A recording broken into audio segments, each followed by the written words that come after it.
Yung mentor ko scammer. Nakaka-bad trip nung time na yun, recently kasi, no? Umattend tayo ng isang online course. Tungkol ito sa content creation. Gusto ko sana kasing mabus yung self-condiments, consequence, dominance, evidence.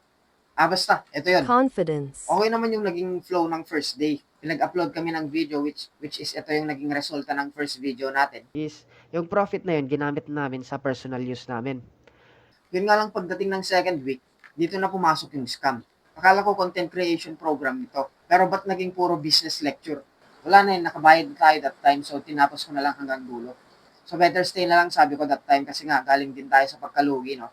Dahil sa mismanagement ng pera. So na-explain nila sa akin ng matino kung saan ako nagkamali and bakit ako nagkamali. And yung problem na yun is common problem yun sa nagsisimula mag-business. Hindi lang ako yung dumadaan sa ganong process. Hanggang sa makarating yung graduation day, no? Ang ending, kami pa yung gagawa ng video sa pagpapasalamat sa course na yun.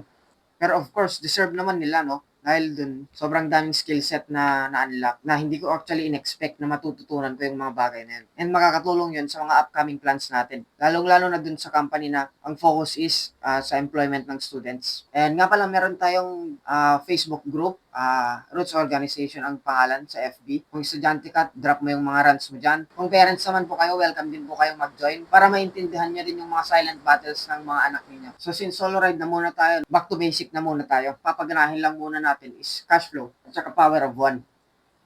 So next time tol, next video natin i-explain kung ano ang power of one.